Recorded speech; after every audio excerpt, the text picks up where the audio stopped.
I may yeah. We're I may live. hedge The meeting depending is on now what question streaming. is. Here we go. All Welcome right. back to the DKP, everybody. Excellent. Yep. We have the whole crew on. We almost didn't get Titus, but we poked him and prodded him and provoked him so that he had Yeah. to join to defend his territory. They were, you guys were promoting some false teaching on our little podcast thread, so I wanted to come on here and set the record straight. Well, I thought what was being said on there was fire, and I wasn't even the one saying it. So, Well, 3 against 1. Here we go. Well, let's jump in. We wanted to talk. We our original idea tonight was to talk about some. I don't remember, Anthony. You dropped something, and I'm politicked out. I don't have the stomach for it. Mhm. Although that being said, I am trying to put That's- together some more materials. We're always a little bit behind the curve. I have some stuff coming up. I did a podcast interview with Asher Whitmer this week. Jonathan Good was there with me and Dan Ziegler. So I'm hoping Asher gets that out soon. We were talking about the question of voting, and Dean Taylor's supposed to have some stuff that's dropping any day now. I keep sweating him about it so we can get some materials out before the election comes. But all that being said, I'm kind of tired of talking about that. So we wanted to get back to our roots, back to what really matters in the kingdom of God. And there's a lot of things about how we structure the church, generally what we would call ecclesiology, that I think are important conversations that I don't hear happening in a lot of places. So I wanted to really talk about how should the church be structured? What should we be doing as far as government and missiology, how we start new churches, how we set up and structure ourselves as the people of God, and where do we look for clues for that, and how do we be successful at expanding the kingdom? So where should we start, guys? Should we start with our controversy with missions? That's kind of getting into missions rather than getting into church to start with, but we can do that if you want. Well, let's start with missions and we'll work backwards because there's a way to get from A to B that way. So let me lay out my premise and Titus can lay out his antithesis. Or do you want to start, Titus? Maybe I'll start since I think yours is kind of the negative of mine, maybe. Okay. I've been really influenced by some evangelical teachers who talk a lot about missions, like David Platt and even John Piper. Mostly David Platt with his book Radical. Have any of you guys read that? Yep. That hands down is my favorite Christian book. It is the book that has impacted my life the most, and I think made the most impact in decisions I make, as far as like our lifestyle and our goals and all of that. And he talks a lot about caring for the poor and the physical needs of the world, but he also talks about the spiritual needs of the world. And he talks about unreached people groups. And I think that's where the rub is here. The way that Platt and a lot of the folks like at the Joshua Project define unreached people group is a group of people with 2% or less Christians. I think evangelical Christians is how they define it. And they estimate that if there's 2% or less Christians, then there's not enough Christians within that ethnic group, that people group, to effectively evangelize their own people, which means that if you're born in one of those people groups, the chances are you will be born, live your entire life, and die without ever hearing the gospel, many times without ever hearing the name of Jesus. So, for instance, when Brennan and I traveled to India, we go into villages, and the question I ask, I learned how to ask this in Hindi, is have you ever heard the name of Jesus? Because if they haven't even heard the name, chances are they've also not heard the gospel, obviously. And many times they say no, which is insane that there's still people on the planet who haven't even heard the name of Jesus. So that is my focus. Like, that is what I believe we should be pouring our energy and our time into, rather than simply proclaiming the gospel or our version of the gospel to people who've already heard it, or to people who already have Bibles and can read about it, or to people who have a gospel that's different from what we believe is the true gospel. I mean, that's important too. I just don't think it should be our priority. So for you, it all comes down to a matter of access. It's equalizing access. Yeah, it's a justice issue. It really is a social justice issue that if someone has a Bible and has a church on their doorstep, even if that church is compromised in many ways, they have far more than someone who has absolutely none of it. They at least have the opportunity to find the true gospel, whereas someone in India who dies without ever hearing the name of Jesus does not have that opportunity. Okay, so my antithesis to that position isn't really antithetical, but it would need to be narrowed quite significantly. So what I would say is that some of it's for personal reasons and some of it's for pragmatic reasons and some of it's for theological reasons. So personally, I grew up in charity churches. I grew up in the faith in charity circles with a very heavy emphasis on foreign missions. And the outcomes of that weren't very good. Let's just say that way. It's not that there aren't positive things. There certainly are. But the amount that when I think of the cost and the time and the energy in balance with the results, it's really not great. So I'm asking myself, if our interest really is spreading the gospel, how should we be doing that? And I've been asking myself that for a long time. As a former street preacher, I asked that about my own life and my own ministry. Like I used to go out in the streets and scream my fool head off all the time, like literally every weekend. And there was finally so little fruit from it. It's not for lack of zeal. It's not for lack of desire. It's not because I'm ashamed of the gospel, but why am I not making disciples? And when I finally get to the root of that and spend years thinking about it, I have to reassess and I have to say there has to be a better investment of my resources and me as a resource to the church. So in all this reevaluation, if we put it all on the table and say, what's the most sensible way to do what we're called to do? I think that I would agree with you with someone who really is dramatically unreached. So if you're talking about very remote, very small numbers of tribes of people with maybe undeveloped languages still that with no access to the scriptures, there's certainly place to be investing in those people so that they have the scriptures in their language, so that they have access. I can get behind that in the most remote cases. But where we have access to the broader population, like say Saudi Arabia, I can interact with Saudis all across American metro areas. So my premise is I read Revolution and World Missions from KP Yohanan, and it was a mind changer. It was a game changer to me when I read that. And nothing for nothing where it's at now. When I read that book, I was like, this is the deal. For sure, we have to send Indians to make churches for Indians. We have to send Chinese people to make churches for Chinese people. This makes so much more sense to use American resource, i.e. money, to fund natives to do church work among their own people. That's a way cleaner system. But part two that I wish somebody would write is Revolution World Missions Part 2, is that we have access to almost all those cultures in American metro areas. And if you want to work with Laotians, if you want to work with Eritreans, if you want to work with Ethiopians, Somalis, Cambodians, whoever, if you want to work with almost anybody in the world, you can do it in New York City or LA or Chicago or Boston.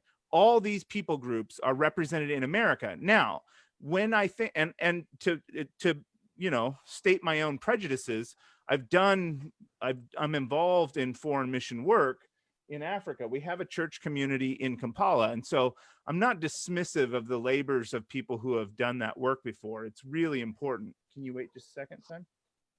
Listen, say hi to the guys. Hey. Hey, buddy. I'm not dismissive of the work of people that have gone before and done that. It is important. Charlton Swayze is one of the most faithful brothers I know, and he's really labored. But what we encounter is over and over again the same issues.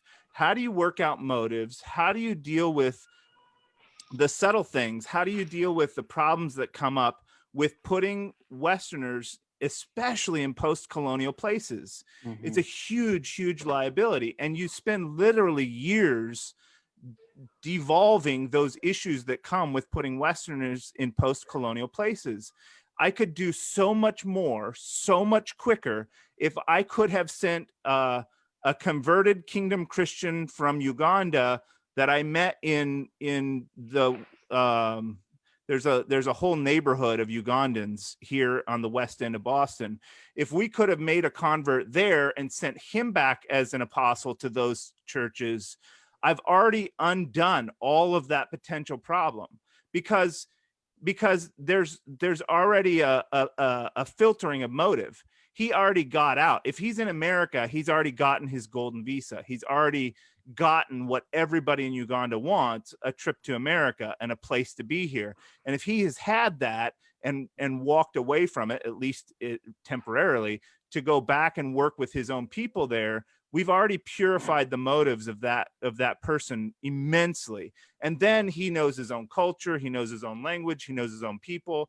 Okay, so there's side one of the revolution, part two. And then the second part of the equation of my antithesis is that the American culture is not, in post-Christian world, my liberal and atheist friends and the kids growing up in the block and in the projects don't know the name of Jesus either. They That's really right. don't. And there's such a bastardized version of Jesus in America that has nothing to do with the real historic Jesus of Nazareth, that it's tantamount to a false god parading. It's almost like the religion of Isa versus the religion of the Christian gospel. It's just the American version. And I wish we would call him like something else. I wish we'd give him a different name. I wish, like Isa, we had a different name for the American Jesus that's nothing like Jesus of Nazareth, because that's how it's taught, preached, proclaimed, and administered. And so people that know Isa don't know the God, the incarnate Son of God. And people that know what they've learned in the American churches, in many instances, don't know anything about the gospel of the kingdom. So those people are unreached effectively too. Right. Like, yeah, I mean, to put it in a little more specific terms, you know, Titus's term is, you've got a church on your doorstep, and that's true still of most people in the United States. So you could say, if they want to seek after God, they can go check it out. But the church that's there could very well, a young seeker could end up dying in a firefight in Iraq with his pastors, because his pastor sent him there. Did you save that person? I mean, did that person encounter the gospel? Or dying in a crack den or in a skinhead gang calling himself a Christian? Yes. Right. Or in any number of other horrendous situations that are just as far from God as a child soldier in the jungle somewhere. Or shooting up a mosque and thinking he does God a favor. Yeah, I know people like this. Right. So it's a real, I think the whole conversation is confused by the fact that we haven't been bold enough to call things that are antichrist. Well, And if we recognize things by their fruit, by their actions, by their teachings, rather than by their labels, that they're self-applied labels, I think the question of which places are unreached and which places are reached changes a lot. David, if you want to chime in here before I respond, go ahead. Yeah. One of the things that has really bothered me with specifically conservative, I guess I would say evangelical. I spent about 5 years, between 5 and 10 years, depends on how you count, really involved with the conservative holiness movement, which would be they'd be pretty conservative, but very strongly evangelical. Right. And they have a major missions emphasis. That's a big thing, people being called to go to Africa and this and that. And something that I saw really strongly that really bothered me was this codependency that I saw. That basically we're over here and the world in the U.S. they're not listening anymore. The U.S. is going to hell in a handbasket. The Democrats are winning, and because that's a big part of it, and it's just the world is just going wicked, and so we're going to go to these other countries where those people need us, and they come and they listen to us and they do what we say, and we've got to make sure, even though we've been down there, like some of the missions that I know of, that missionaries have been going down there now for 50 years, Right. in missions and stuff, and there's still an American conference president, there's still American pastors, and there's still American leadership, and the whole structure is an American structure that's overlaid on their culture, which that's not how they do business, that's not how they understand. So they have to learn all this way of doing and being that doesn't work in their culture, but it makes us feel good because now there's somebody out there that's listening to us. There's somebody out there that needs us. And it's this, it feels desperate, and I guess it feels like the motive is not actually what it should be, which is, that the people are being reached. And it seems more like it's an extension of the same, imperialist, colonial spirit that's led to a lot of the problems in the world to start with. And that's something I feel like I've kind of seen firsthand, is that kind of codependency. And that really bothers me about the big focus that we've got to go and save these people. So I actually agree with like a lot of you guys' like concerns with the missions movement. So like what you talked about, David. I mean, there's so many bad ways to do missions. So I grew up in Africa, and with under Amish Mennonite aid, my dad was a beachy pastor there, and so I know all about bad ways of doing missions. Sorry to throw them under the bus, but there's good things that came from that too. But and Matthew, if I come back to the things you said, so you mentioned like a completely isolated tribe, like on the Andaman and Nicobar Islands, and there being a place for Americans to go there. Well, the people who haven't ever heard the name of Jesus or anything about the gospel are not just in places like that. They're in your bread and butter Indian village. And I think maybe that. But Indians are better to reach them, is my point. Yeah, and I was just gonna say that next. I think that's why you brought up, like, why don't we share the gospel with like an Indian in Boston and then send them, which I mean, that is great. If you can do that, like, that is going to be more effective than me going over there. However, that's really hard. Like, it's possible, but it's really hard. Is the time, energy, and money that we would take to fund your family to go to India better served making Indian Christians here, where you don't have to work through all that other stuff? Like, it's hard either way. It's hard to send you over there. It's hard to have you learn new language and culture. It's hard to have you work through the systems, and the government stuff there. If you took all of that and wrapped it up and say, let's make Travis and his family missionaries to the Indian community in LA, is that a better potential reward for the investment? I mean, it might be. I don't want to need people in America to support me financially, despite me joking around about that. But even if you do it yourself. I don't know. I mean, there's definitely liabilities to an American going over there, like you guys have pointed out. I honestly think there's some benefits, and in a gross way, because Americans are put on a platform, they will listen to you more quickly. Right. And that is gross and it's twisted, but it can be leveraged for the gospel. I think. But I wanted to also. We do leverage that in Kampala, but I don't know that from my own experience, I don't know that the liabilities are worth the benefits.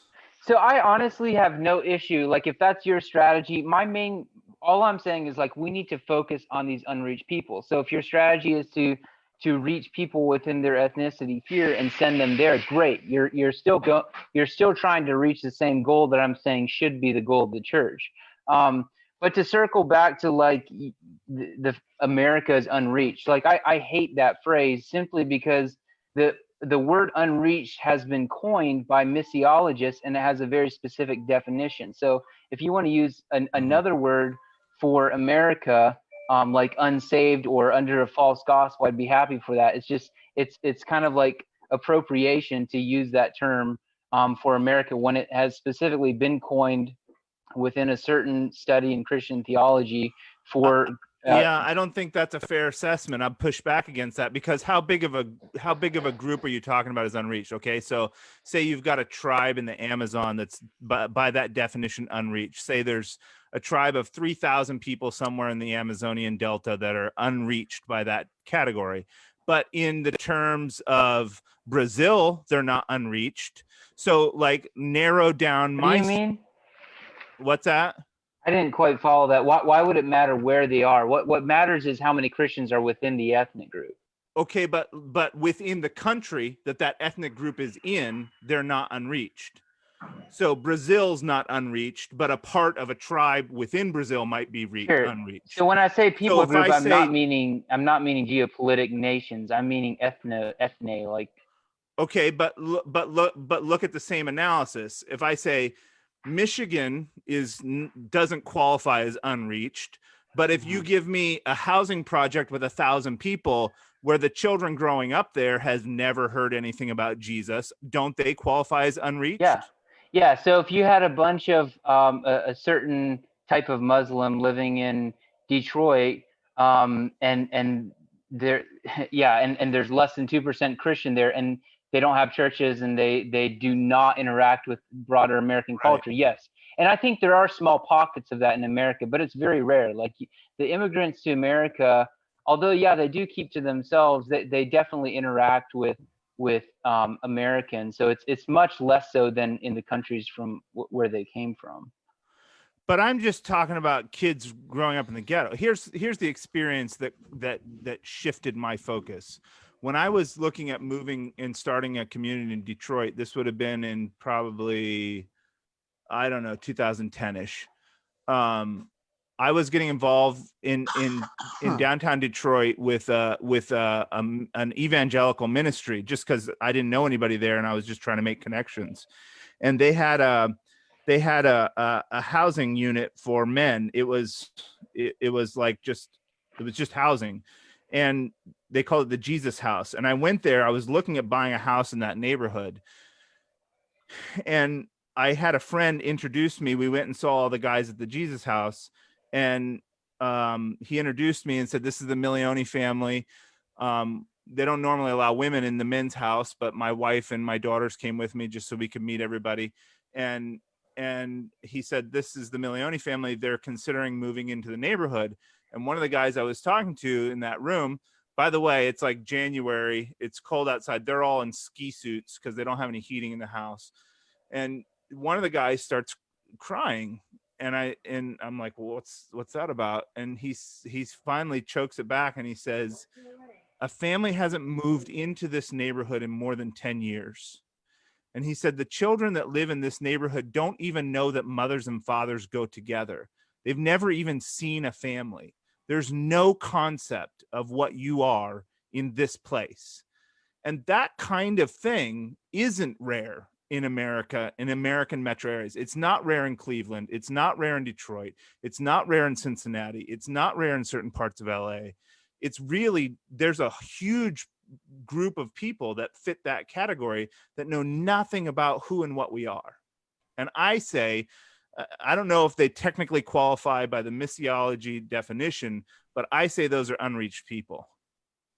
I want to say a little something about the unreached terminology too, because it feels to me a little bit like a little bit like a self-serving definition, because so they define that it's 2%. Well, that's great, but it's 2% of evangelical Christians, which means people that agree with us.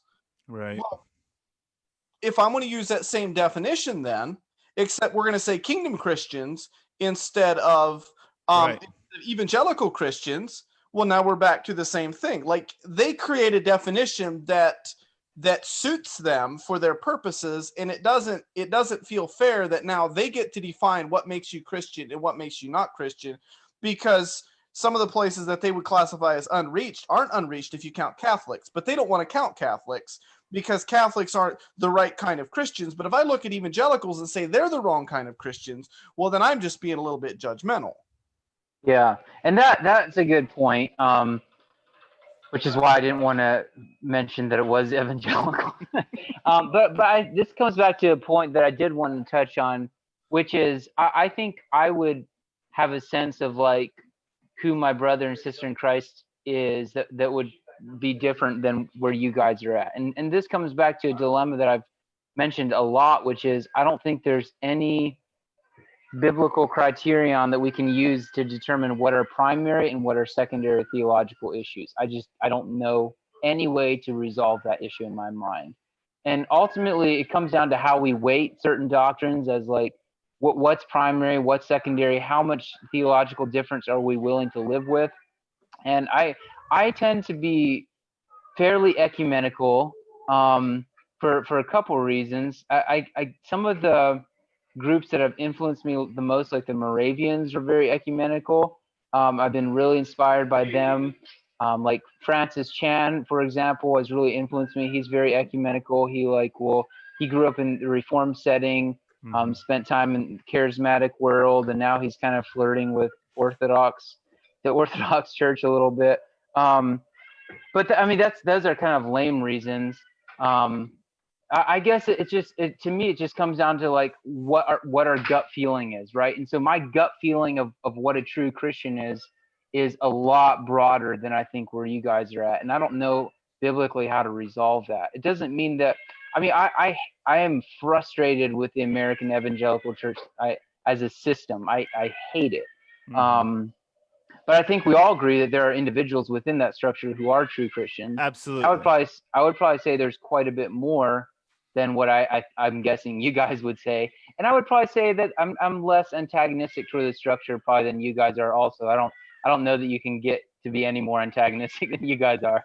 I think it's the second part of that evaluation that's correct, and maybe not the first. I don't think that we would probably disagree with, I mean, maybe, but nobody's numbering it. I think there's a lot of genuine people who are disciples of Jesus within those systems, but I am very, very antagonistic against that system. Yeah, I'd like to weigh in on that as well, Titus, because that's an important point when we're weighing these things. Dave's point about, which kind of Christians count as you count for being reached. It's much more. I believe theology matters, as I know you do, Titus. But I don't judge a Christian primarily by their theology. I'm looking at whether, and I think all of us should be looking at whether the life of this person demonstrates transformation out of the loyalties and allegiances and patterns of behavior that are destroying the world and humanity. And like that's what the whole core of the thing is. If you aren't clearly being transformed into something other, then you aren't a Christian. If your Christianity is something that's really dearly held and it makes you very nice to people who hold the same views, but you behave toward other tribes and other groups of people exactly like someone, your attitudes and mindsets are indistinguishable from a pagan's attitudes and mindsets toward other human beings that threaten you or that don't hold your same views or whatever, then you're not a Christian. And so I think by that definition, we also have a problem with that issue, with that question of who's reached, because we have very large chunks of the Christian community, in the so-called Christian community in the United States, that is indistinguishable from pagans, and they can lead you on a Romans road, or maybe do better than that, give you a lot of good theology. I don't, and there are many people whose theology basically agrees with mine, and I look at the way they deal with the oppressed or the vulnerable, and the attitudes and allegiances they have, and I'm like, I don't care about your theology. Your Right. heart is set on the devil and his priorities, and so I think I think we can probably all agree on that definition, that being a Christian has to be, if it's anything, living in a transformed way with other human beings and in relation to God, and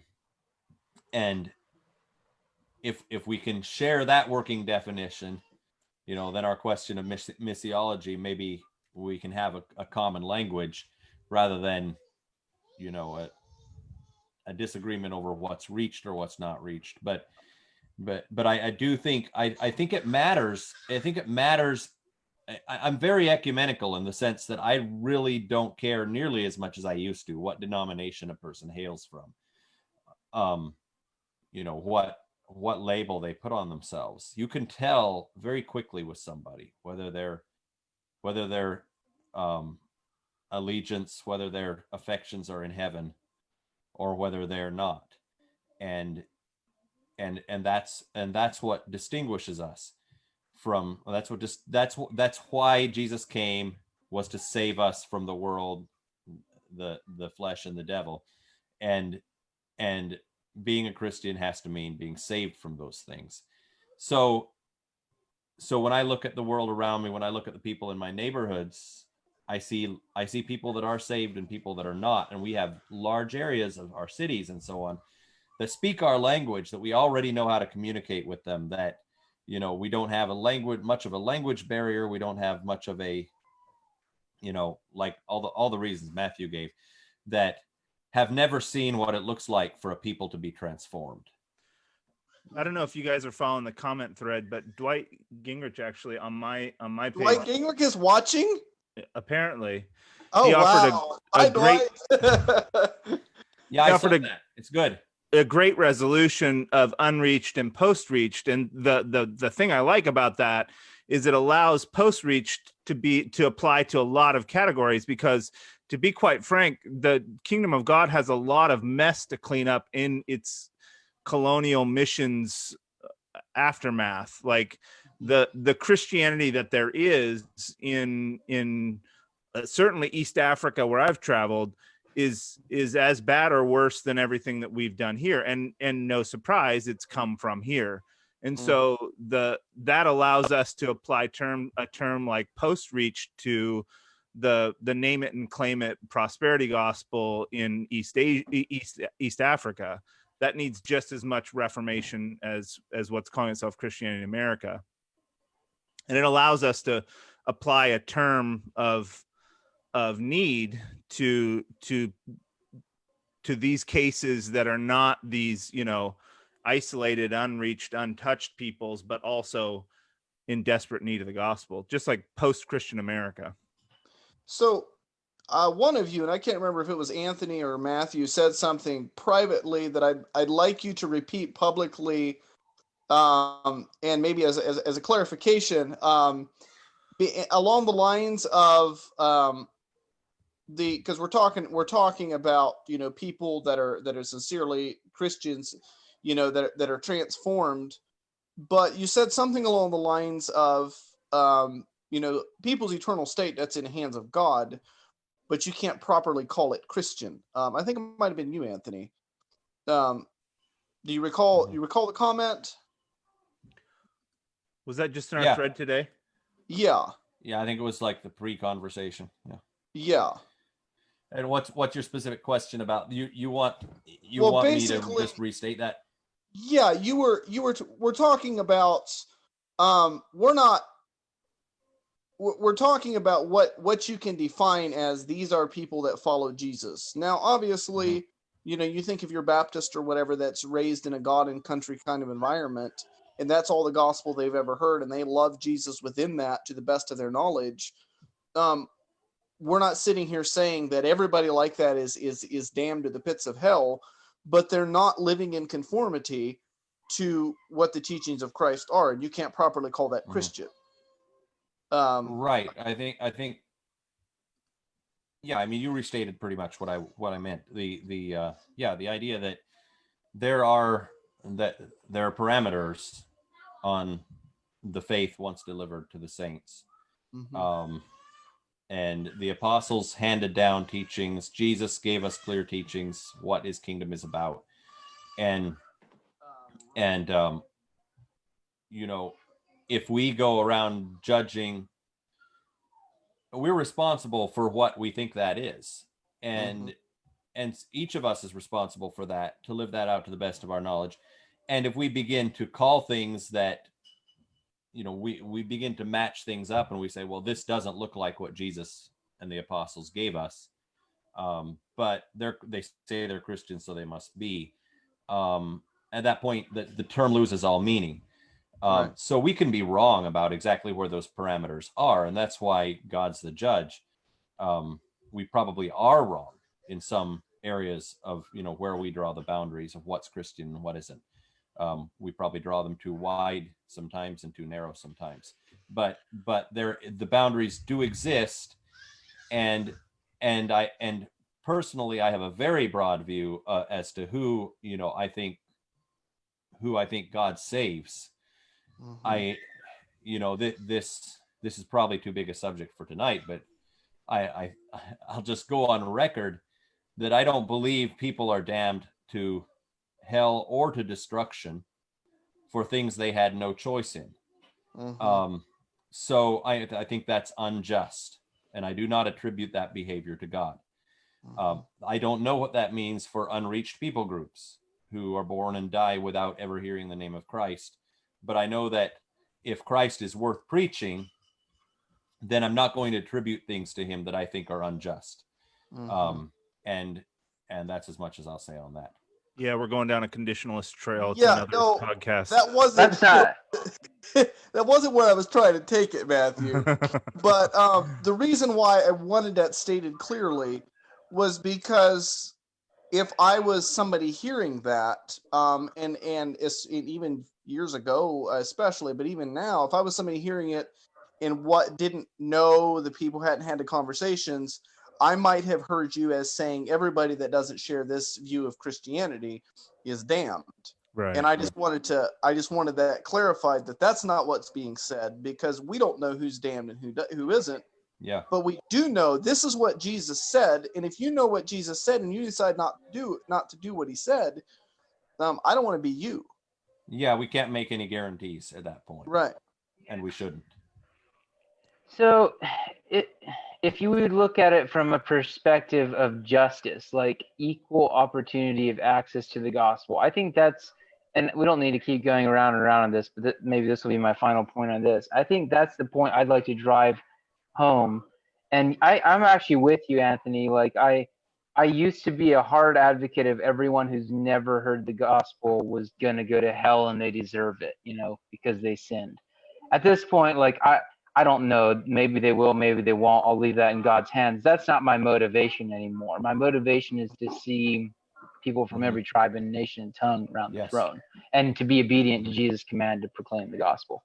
But if we look at it from a perspective of justice, someone in America who has a Bible and who's part of an evangelical church, even if there's false teaching there, I believe has more than someone in India who has none of that. And maybe you think that's less. Maybe you think that like a twisted version of the gospel is less than no gospel. Yes. But I guess that depends on, like, do you put the emphasis on there being a representative of the true gospel who can proclaim it, or do you put an emphasis on the Bible and the Spirit's power to work through the Bible and convict people? And I think both are important, but like if they have the Bible and the opportunity for the Spirit, I mean, dude, like they can read the Sermon on the Mount. How clear is it? Like, just read the Sermon on the Mount, and all of Jesus's most important teachings are clearly spelled out. And if you can do that and still like go ignore all of it, like I was reading in James this morning where he said at the end of his whole list of like work stuff throughout the whole book, he said, and above all, do not swear. If you can read that and still think it's okay to swear oaths, like Right. I don't know what else to say to you. I'm going to go to someone who doesn't have that and give them the opportunity. But when that's your sacred text, Titus, and you're taught your whole life from the first time you can speak and the first time you can understand that it doesn't really mean that, what good has it done you? Well, this touches the thing that I think is missing, Titus, in that framework. Like, that's a very evangelical viewpoint and a way of thinking about how faith comes to a person. You, the Spirit, and the Bible. But that was never supposed to happen. The faith was never supposed to be transmitted to anyone outside the context of a community. Right. Like, the community is how the faith is transmitted. How should they hear without a preacher? Right. And so if your community is transmitting falsehoods to you, you have a very low chance of breaking through all of that confusion and crawling out on your own against the warnings of everyone who led you to the faith, and coming up with a different conclusion about what Jesus meant by what he said and all of those other related issues.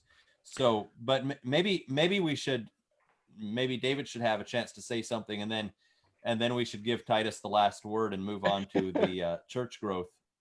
Since Titus is outnumbered here, we're just hammering him. I do want to, as he was talking, a story that I read came to mind, and it's actually really kind of gruesome, or horrific, but whatever. And it's regarding the unreached people groups. I was reading about some tribes down in Brazil that I forget what they said the mortality rate was from being killed by other people, like homicide, tribes killing each other and fighting all the time. I think it was 1 in 3 or 1 in 4 men that the way they died was at the end of a spear or an arrow or something, because these tribes are always fighting and killing each other. And the one tribe would go and attack the other, and there's strung out villages or whatever, and they would kill all the men and they take the women, because they didn't want to, because then they can propagate their tribe and so forth. And if those women had little children, they just leave them in the jungle to die, because those are the seed of the enemy tribe. We don't want them. So they'd leave their, just slaughter the men and leave the kids there to fend for themselves and go. And this has been going on for literally centuries. And I thought about the power of the gospel to come into a community where people, like, that is a hellish life to live. And to live that for generations, and for the gospel to come and say, there's another way that you don't have to live. You don't have to live with these endless cycles of violence. You don't have to live with fear that the others, that you're going to get killed. There's another life. There's a better way to live. And those tribes, to hear that gospel, they can hear it gladly, and they can realize that. Where here, you try to tell people that in our country, and they're like, well, yeah, but it's actually totally cool. And that's what evangelicals would do. Is they would go down there and tell those tribes they need to stop killing each other, because that's not what you should do. But then here they're telling their tribe that it's okay to go kill the other tribes. Right. And so to me, it feels like the false gospel that we have here. And I've become more and more just adamant about this idea, the gospel of peace. And once you've convinced people that Jesus didn't actually mean the gospel of peace to be what it is, like, you've completely gutted the gospel, and you can't even argue with these people, because they built this whole superstructure around why Jesus didn't actually mean that, and why it actually is okay. And even people that have been raised with it, and been indoctrinated in knowledge, we're watching the inroads of, well, maybe it's okay to, redemptive violence and all that type of thing. It's okay to kill somebody in these circumstances or those circumstances. I view that as a much greater threat to people being able to receive the gospel than the fact that they don't have a Bible in their language. Because what the devil's done in one case is he's kept the Bible away from them, but when they get it, it's good news and they're ready to understand, it's ready to be preached to them. The people who have it, like, the meaning has been so perverted, you've got to deprogram them to get the truth through to them. Well, I think that was Titus's argument. Um, Yeah, In what just way? forget it. Like abandon project and go somewhere where they haven't heard it.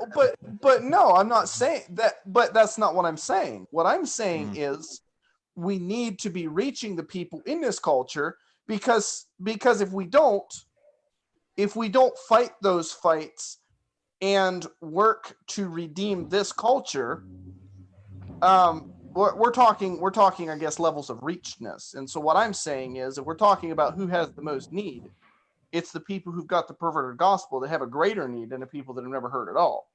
Well, there's another whole No. issue That's my right point. around that says that you have to. I think that Jesus is teaching us to start where we have access.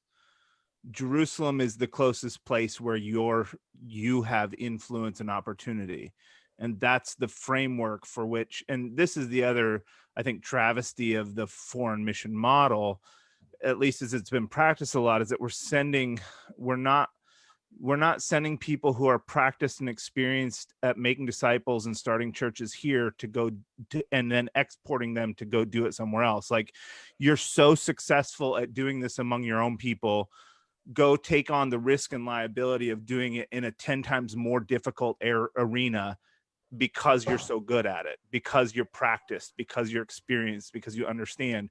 We're sending 20-year-old kids now for the last 50 years. We're sending 20-year-old kids and brand new, fresh married couples who haven't done church work to go do the hardest, most difficult church work that there is. And that doesn't make any sense either. And so cutting our teeth, our ministerial teeth, in places where we're in our own environment and language make way more sense, and then prioritize those who are good at doing it. And if you're going to export somebody, export them. Yeah, I mean, I can definitely get behind that. I think that the crux of this, I mean, I can like whether distorted gospel is worse than no gospel. I don't know. I mean, sure, Right.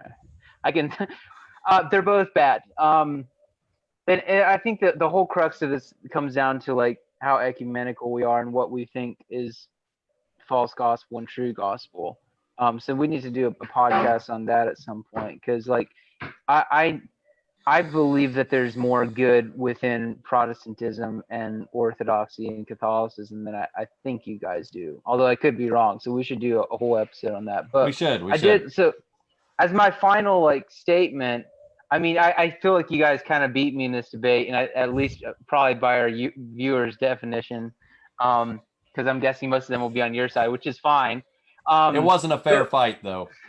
Yeah, which I'm fine with that, because like even so for those who are watching, even if you agree with these three guys as opposed to with the truth, my point is simply that like the church should put more effort than they're currently putting into places in the world that have never heard the name of Jesus and have no Bibles. Like mission work to the unreached is a good thing, whether you're making disciples here to send there, whatever approach you're using. Like, and I think you guys would all agree with that like this is super important. Let's not let evangelicals outdo us there. Like, if we have the true gospel, we should be the ones pouring our energy into taking the gospel to the unreached in China and India, rather than letting the evangelicals do it.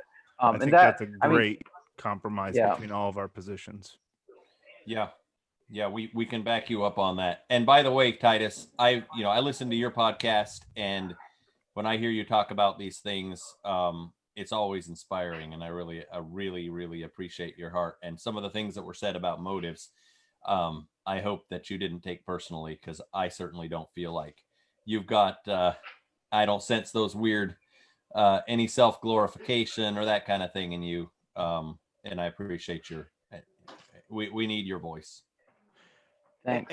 And I think too, it's not disparaging of people who have paid real tremendous personal sacrifice to do foreign missions work over the many years of Christian gospel work. I don't mean to slight any of that. I just want to be able to have the room to consider: are we doing this the best way it can be done? So let's move on from there. It's a good opportunity. The reason I wanted to run it that way, and I don't know how much time we want to invest in church structure issues after the missiology question, but ecclesiology, how we structure the church, is a really interesting topic to me, and has been to us as a people here in the Boston church, trying to figure out how are we supposed to organize ourselves, and what do the clues that we and instructions that we get in the scriptures, how do we apply them to how we're self-organized, to our politics, really, is what the question is. What's the politics of the church, the local church? And by way of like introduction, what I would say that where I'm at in regards to those like big picture structural issues is that we've been doing church growth wrong for a long time. What I think our conventional model has been, let's focus on domestic church growth. What does it mean to grow a church in America?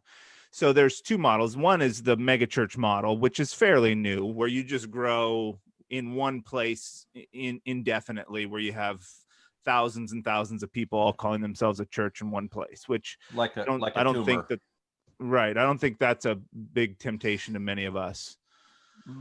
The other model has been, for church growth, has been to take 3 or 4 or 5 families, maybe 7 families, and take them out of an existing church, ordain one of them a bishop and one of them a deacon, and move them all into a new location, and you have an automatic new church.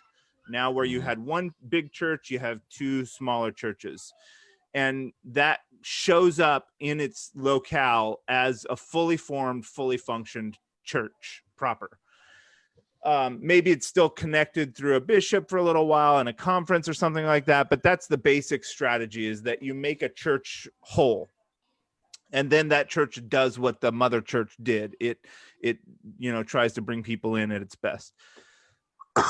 What I think is wrong about that is that none of that model matches how we see apostolic church growth happening. Where we see apostolic church growth from the biblical model, what I think we have is that you have men who ordained as apostles. An apostle is not just the 12. There are several other people in the New Testament who are given the title of apostle. And the post-apostolic church makes it even more abundantly clear that the church was founded by the apostles and apostolic men. And apostle is a simple term, apostolos. It means messenger, it means sent one. It's a common Greek expression.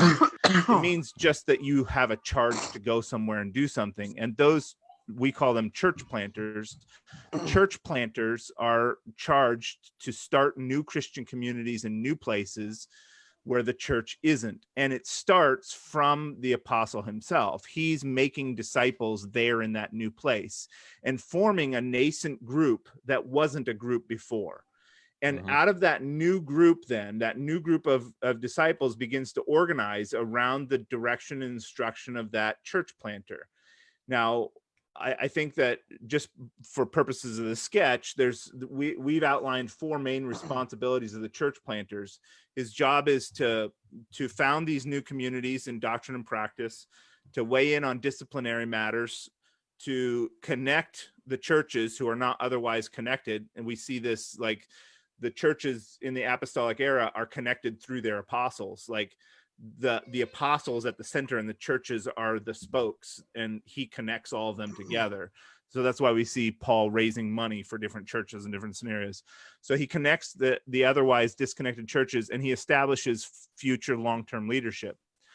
Okay, but then the church goes through this process, right? Like, imagine, just go back. Here's what I find most helpful, is to go back and think about what was it like for Paul to start churches, or the other apostles, but we have more data points with Paul's ministry. So he goes in there, and he's this charismatic, influential person, right? He's super winsome. He's saying things that are challenging. He's manifesting works of righteousness and sometimes miracles, and everybody's like, wow, this is the guy. So they gather around him as new disciples, and then the church goes through a critical and potentially fatal moment where the apostle leaves. He goes somewhere else. He's itinerant, so he's going somewhere else. Now he's disconnected from this new group. Now this does 2 things. As dangerous as it is, it also short circuits the potential for a cult of personality. And even at that, it's still an issue because Paul's writing back to his Corinthians saying, you got this wrong. It's not about me. But there's all the potential there that could, this new community could fragment and fall apart. But it also protects that new community from becoming Paulites or Cephites or whatever, or Paulites. So now they have to work on their own. And in the ancient world, they're disconnected by weeks or months from any instruction. So they literally have to figure it out. It's sink or swim. I maintain that this is a necessary phase of development for a new church, that they're supposed to go through this phase where they have to democratize. They have to learn how to work through problems among them. They have to work out conflict. They have to work out how to teach new disciples. They're working through their baptismal issues, their community issues, all these things. Then this new community begins to grow. And the first problem they run into is logistic issues. Like, how do we make sure that the Greeks and the Hebrews are getting the same amount of food for their widows or whatever? Or how do we make sure that we have a room rented for when the church has to get together, or an agenda, or that there's people there to help move in somebody, or food for the women who are pregnant, or whatever the case may be. These logistical issues as the church grows become more and more cumbersome to do in just this kind of organic, like pass a message when you're together way, especially if you're growing in a networked house church model. So the logistics become cumbersome. So the next step we see in Jerusalem as a for sure example is that deacons come. So you already have the church planters. Now you have deacons to resolve these logistic issues. And the very last step is that now the church has been functioning for long enough that you have men who are practiced in ministry, who are exercised in learning how to do conflict resolution, how to lead people, not by might or force, but by their works, by their characteristics, by their love. They're able to motivate and move the community and keep it on track and keep producing fruit. And then we go back, an apostolic person goes back and says, okay, who are the people that are doing that really well? Let's ordain them as bishops for the church. And now you have a whole church on its own, and it can repeat the process, make its own church planters and send them out. But what I don't know of anybody, do you guys know of any groups that use that kind of model for church growth? Well, there's this Followers one- of the Way. Isn't there a group in like Boston that's trying to do Yeah, I that? was gonna say the exact same thing. I didn't mean that as a commercial for me. Yeah, you set that up well, Apostle Matthew. Yes. No, is that seriously though? Is that basically exactly what you guys are doing? Because you guys don't have any pastors or bishops or overseers, do you? We don't at this point. And what's fascinating about that to me is that it's the number one criticism that we get is, where are the bishops that follows the way? And we say they're on the way coming, like we don't have them yet. Yeah. There's a fine line of differentiation. Like, I don't want to be what I know of as house churches that have no structure, governance, discipline, ordination. I don't want to be that, but I also don't want to just keep doing what's been done. And so this was it's a long process, and it's not without its difficulties. When I talk about this method locally and abroad, is that there's several nearly fatal steps in this process. There's a lot of, because you have to go from this apostolic oriented community, then he leaves, and they could fracture. Then you have to democratize. Well, now everybody's used to a pretty democratic process of working through issues. And then you're going to institute some kind of authority, some kind of formal authority, and that decreases the democratization. So now there's another potential conflict. So there's these steps of potential conflict all along this path. I think the end result is that the church becomes much, much more resilient and much stronger. So it follows the way, though, like in the church that my brother is part of doesn't have any apostles who are part of it, right? Right. But would you guys still consider like you and Finney to sort of be the apostles over those churches that you're not members of? Well, so I think that this is a bigger issue of how the church in Boston is structured, which is a question more of networked house churches and how you organize them. Finney and I were those people here, albeit unordained. Like we came here of our own will, but we did that functional work in establishing the church. So now we have established churches here. It's the role changes. Like when it was just me and Finn starting a church in Medford, there was a lot more hands-on of that kind of relationship. Now, as the church has grown and there's other ministries and other people that do things leadership oriented in the different respective congregations, it's not the same calculus. Actually, in lieu of deacons and bishops, the way we're organized now is through, we have, each congregation has what we call a congregational delegate, and it's really just a mouthpiece for that congregation. And it's to pass information up and down the chain of those churches. So if my brotherhood has a question like, hey, what do we all think about this? I'm my congregation's delegate. So I take that. We have a small meeting with one person from every congregation. It's generally the oldest brother in that group. It's not like a leadership position. It's just a spokesperson position. I would say for my congregation, or another congregational delegate would say, hey, we were talking about how are we going to deal with this? And what do you guys all think? And we would have a conversation as a group of delegates, and then it would go back to the congregations. And then we have a process of brothers meetings. It's interrupted now from COVID, but we do have a process of brothers meetings where we make decisions as a whole church and talk about these leadership issues were the last big things we were talking about as a whole church. So we're still in a very democratized phase of church decision making, but it's also becoming quite cumbersome logistically, and we're definitely feeling the need for deacons, which I think will be our next step. How long did it take Paul to set up overseers? Didn't he go back basically the next year and do it? It's several years in some cases. It depends a little bit on how you date things, but some of those congregations are that way for years. I think there's something else too between the churches that have a large Jewish demographic and those that don't, because you're kind of starting from scratch with the pagans. Mm-hmm. Whereas you potentially have an older leadership class in converted Jews that maybe you wouldn't with converted pagans right from the get. I guess, go ahead, David. Yeah, it's a completely different question, kind of relates, but also a little bit tangential. So go ahead. Well, I was just thinking that like you have a handful of house churches there. I mean, I think that if you don't ordain an overseer or a pastor, there are going to be people who, like maybe it's your delegate or just someone else who naturally fills that role. Yeah. So I'm wondering why don't you just ordain them? Like, why wait so long? It seems like you guys take it really seriously, which is good.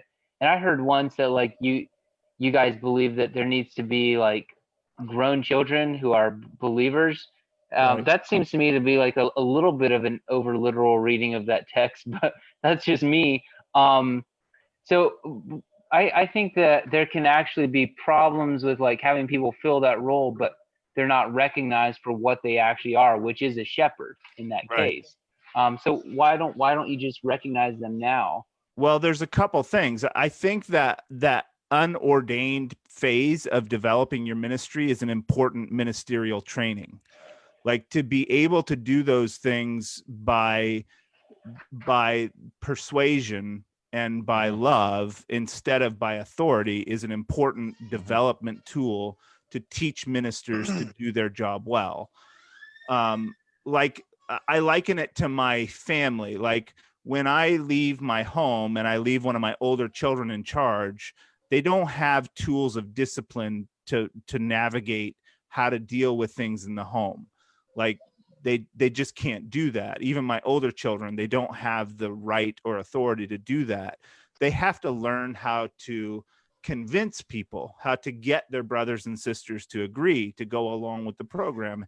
Hey, let's all clean up and get involved and do it together. And that's really important training for how to be a parent. Because if the only mechanism is coercive force, like you have to do it because I said, then you don't learn those skills of how to bring people along. And there's something like that happens in the church, and we see the fruit of that all the time.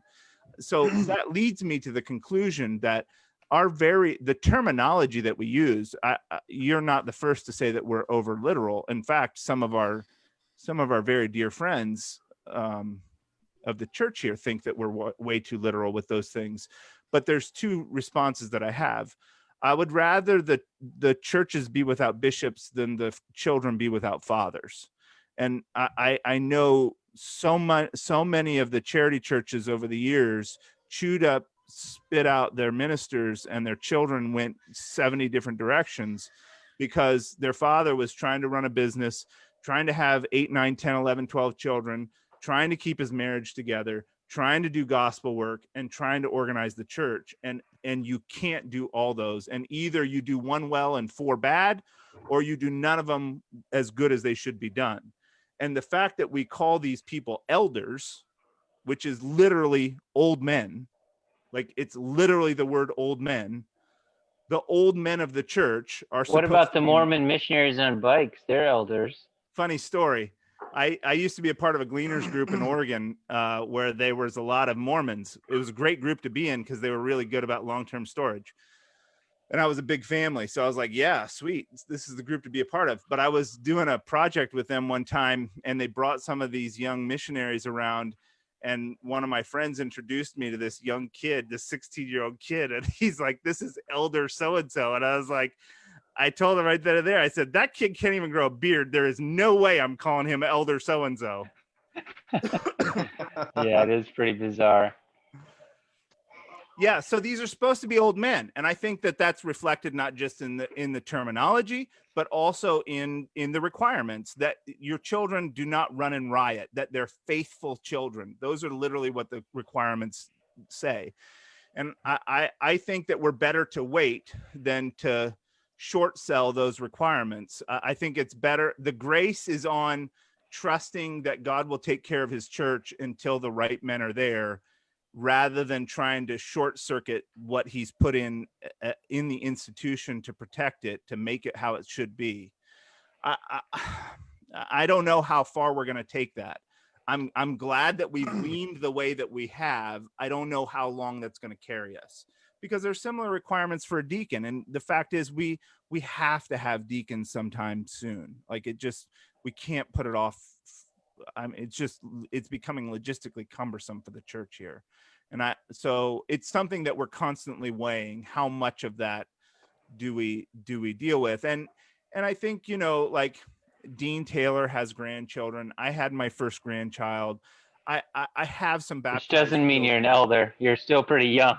I know, that's the thing. Like, I had my first grandchild this year, but I'm also having my 12th child this year. Like, I'm still at having little babies in my home. And so I think it's kind of like there's a similar conundrum that Sattler has. Like, if we want to produce people to do our work, if we want to produce professors and authors and things, you have to start somewhere. And that's what we push back and forth as a brotherhood, is where do you just start somewhere to get to the goal, and where do you hold the line and say, we're not going to compromise, we're going to make sure and do it right. That's always the tension with these ministerial questions. Well, isn't the ordination in large part a confirmation of what already exists, a formalization of what already exists? Yes. And to me, that makes all the difference. And the fact that it says, know them among you, know those that work among you, and be quick to lay hands on no man. You're supposed to know the ministerial gifts of the person that you're ordaining. That means he's already doing that work before he's ordained to it.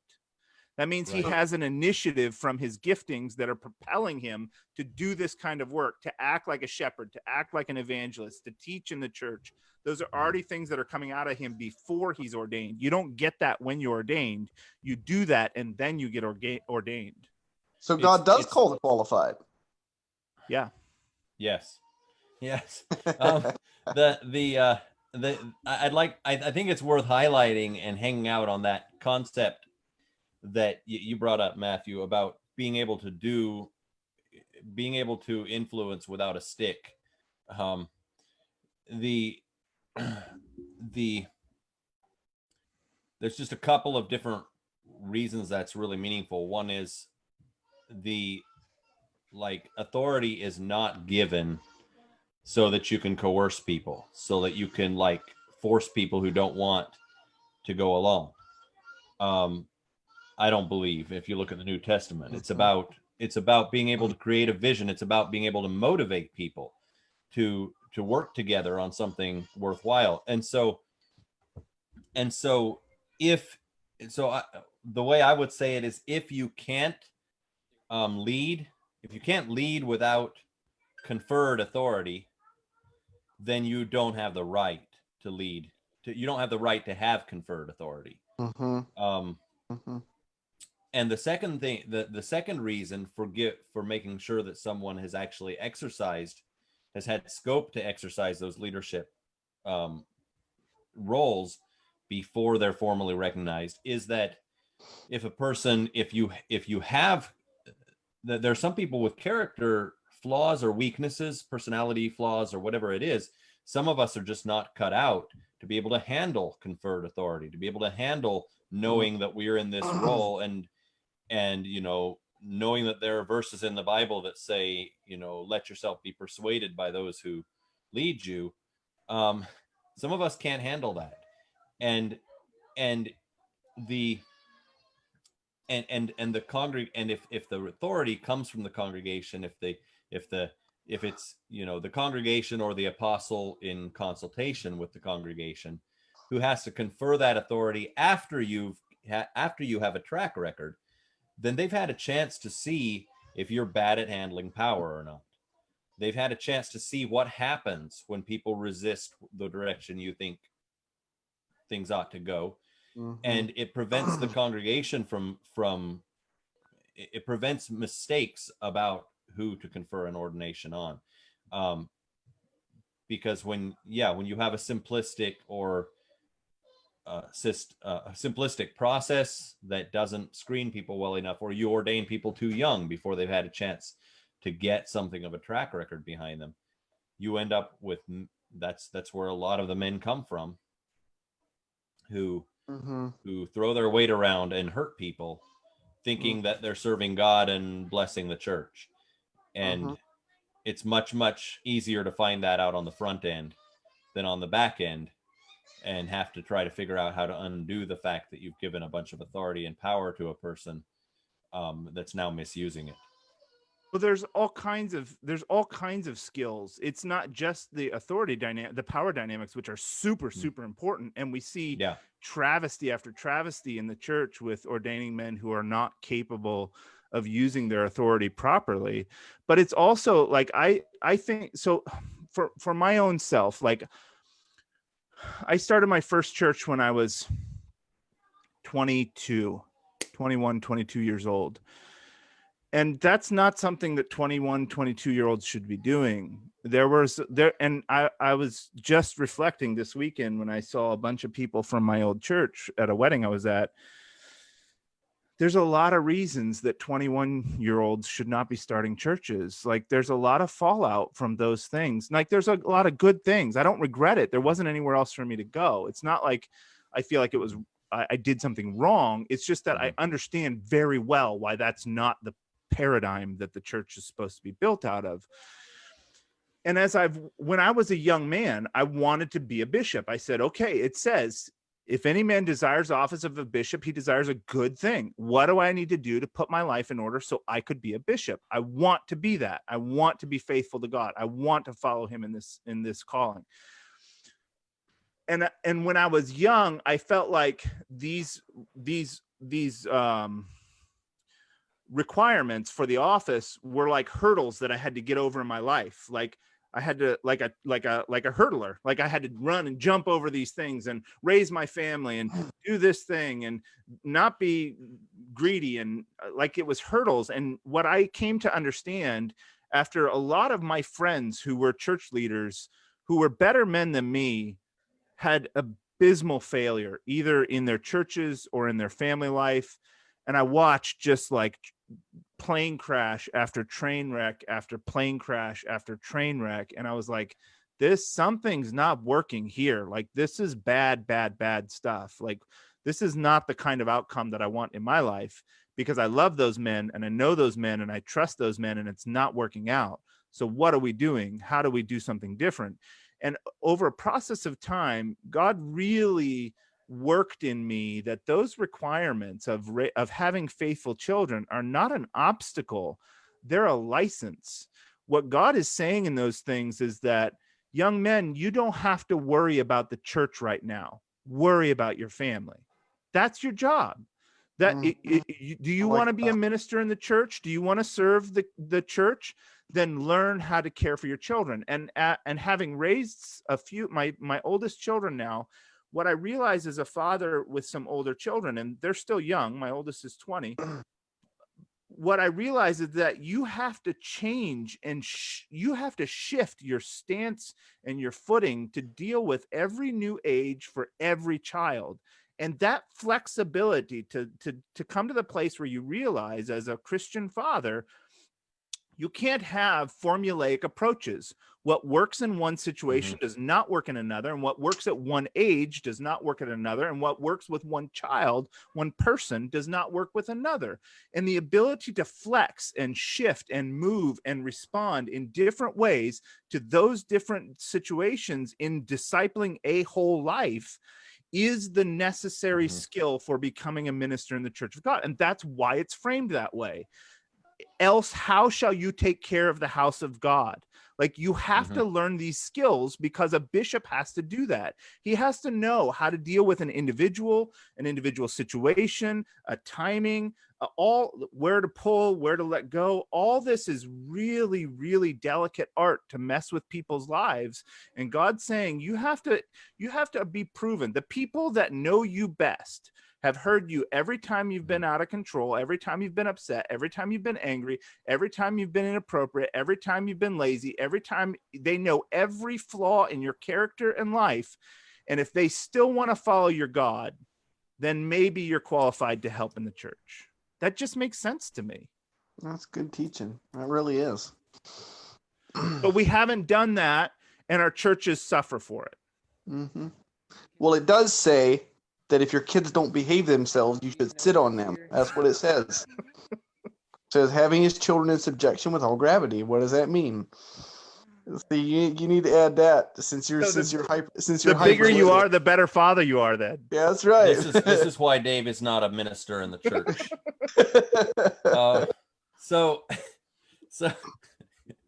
I think there's more than one reason. Yeah.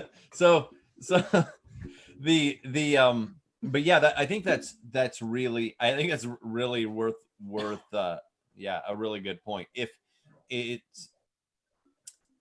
If you flunk out in the home, there is it's folly to turn you loose on a bigger field to do more damage. Right. And so that really is, it's almost like seeing your children grow up is a referendum on a person's abilities and on their abilities to adapt. Like you said, it's because you're not going to be a good parent when you start out necessarily, right? But you need to be able to there's another really important skill, and that is to recognize when you're doing something wrong and correct. To self-assess. And if you're going to be a bad parent if you don't know how to do that, if you don't know how to say, look, what I'm doing is not working. I'm going to do something different. I'm going to keep trying things until I find what works. And if it's not so much about whether you're great at it as to whether you can adapt and grow, because that's also going to be essential. You don't arrive at a point where you're the leader now and you know how to do this. I think going through that ministerial training in the family and in the church, it does something else too, that it dispossesses you of ownership. I've been involved in a lot of churches and I've never been a bishop, but I've always been, active and involved in leadership and stuff. And there are crises that come up in the church. And in that situation, I've had to again and again go to God in desperation and prayer and say, this isn't mine, it's yours. What do you want me to do? How do we work together? It's not how do I control this situation and make it come out the way I want, because I don't it's not mine. I don't have that. And I'm hopeful that people who go through that process and who learn how to pray in desperation for the church and say, how do we do what you want us to do, are better equipped than as bishops to maintain that attitude and come with a brotherhood as a part of a brotherhood, because they've always been that they carry that into their ministry, their ordained ministry, instead of trying to manage outcomes and force things to happen. Does this mean a single person cannot be a overseer or a pastor? Well, okay, let's make a differentiation between those two things. There's different gifts listed. There's Romans 12, there's 1 Corinthians 12, and there's Ephesians 4. Ephesians 4 are office gifts. They're things that the church ordains for ministry purposes. That's apostle, prophet, teacher, evangelist, shepherd, or pastor. Those things are things that are ministries in the church that are supposed to be operating for the unity of the saints. They're recognized things that the church is doing as an office. But there are other gifts that are not office oriented, and you can have pastoring gifts and not be ordained as a shepherd in the church. Those are two different things. Just like you can have a prophetic gift and not be ordained as a prophet. These things can operate in conjunction or in differentiation across those three lists of gifts. So it's a complex conversation just about giftings, but people can be pastoral without being an ordained shepherd. But it does mean that in that office, yes, a single person can't be in that office. But what a single person can do is be an apostle, to be a church planter. In fact, when you lay out what the church planters are doing versus what the bishops are doing, they're very, very different ministries. So the church planter is itinerant, he's bold, he's courageous, he's adventurous, he's reaching out into new places, he's taking risks, he's cutting edge, he's always on the forefront, he's always launching out, he's always going and doing. The bishop is, and you can imagine why a young single person is the ideal candidate for that. If he's trained, and especially in conjunction with an older apostle, which is something we're starting to try to do here, is match up younger and older men to do these works together. I just started a new congregation with Zach Johnson, and I worked together to start a new congregation in Minneapolis. It's very small and it's brand new, but it's been great to have a younger brother along with me to help make that work happen. So we're trying to connect these across generations, and he's not single, but he's a younger man. But single young men are ideal candidates for this bold, adventurous, dangerous work of church planting, potentially dangerous. Whereas the bishop is about stability and structure and holding, and he's established, and he's got a family, and he's got, this long list of accomplishments personally and ministerially. He's a very broad base for the church instead of a point of a spear going into a new place. So you can see how there's a real beautiful elegance to the idea that the ideal church planter is a young single man who's bold and adventurous, and the ideal bishop is an older brother with an established family. I love how the whole structure presupposes community. This can't happen without the establishment of community, and that whole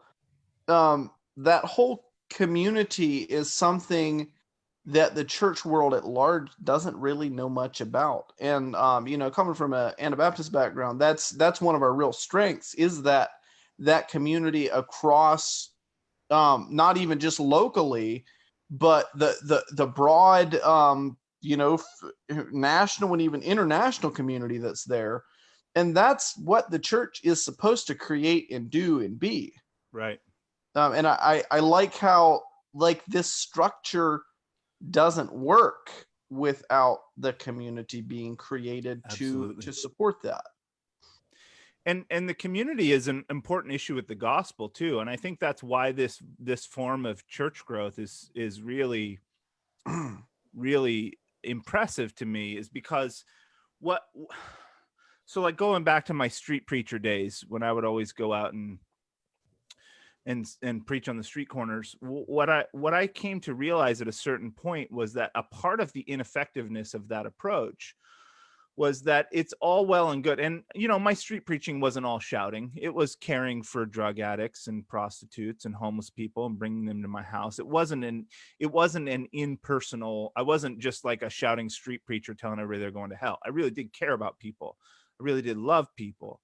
And I think the ineffectiveness was that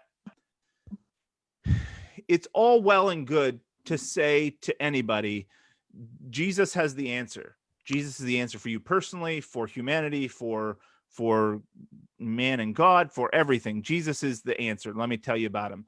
That's all nice. But the real crux of the gospel is to create community. It's to make us who were aliens a part of the people of God, to translate us out of the kingdom of darkness and into the kingdom, not into salvation, into the kingdom of his dear son.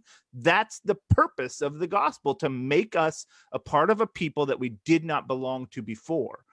That's the consequence of the gospel, the immediate consequence. And so for me to say, repent, for the kingdom of God is at hand, is interesting and perhaps noteworthy, but the final punchline, the final exclamation on the proclamation of the gospel is come and see. Come and see the people who are living like God intended people to live. And so you start with these nucleide community where people, they change their orientation to property. They change their orientation to self. They change their orientation to the world, to power, to all these things. And they start living like the new humanity, living like the society of Jesus, so that when they tell people this is the gospel of the kingdom of God, they can represent that message in living form by a breathing, organic community. That's the gospel. That'll preach. That's good. That's good. And that was the big issue I had in the Beachy church. Is I was doing a lot of street evangelism, and I did not feel comfortable inviting people to my church. And that's becoming the issue I'm finding myself in once more. Right. Which is why we're looking for something different.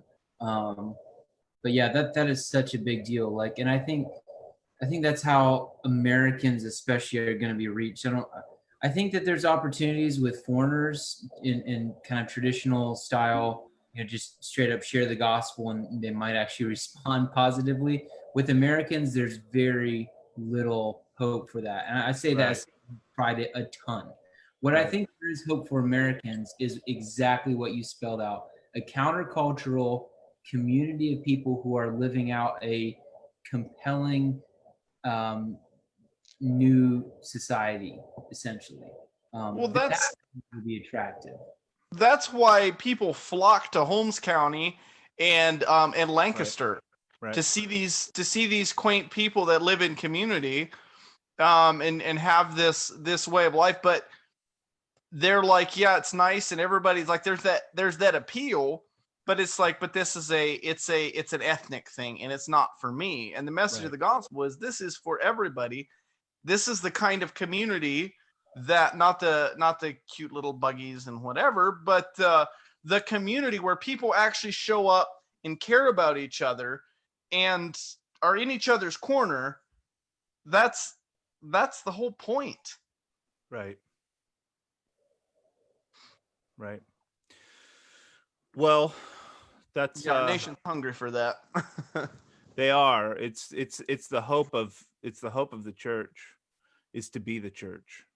That's how we proclaim. By this shall all men know that you're my disciples, that you have love one for another. That's not just warm feelings. That's living as the society of Jesus. That's having a real outworking of preferring my brother above me and meeting each other's needs and being in harmony with each other. So anybody else have any thoughts they want to share? We're about at our time limit. Go make disciples. of all nations. There we are. All right, guys. Well, thanks. It was a privilege being with you. I love y'all. Yeah, Yeah. love you too, Matthew, and the rest of you guys too, but especially Matthew. All right. All right, Love y'all. peace. Good night. Night. Thanks, everybody. Yep, good talking.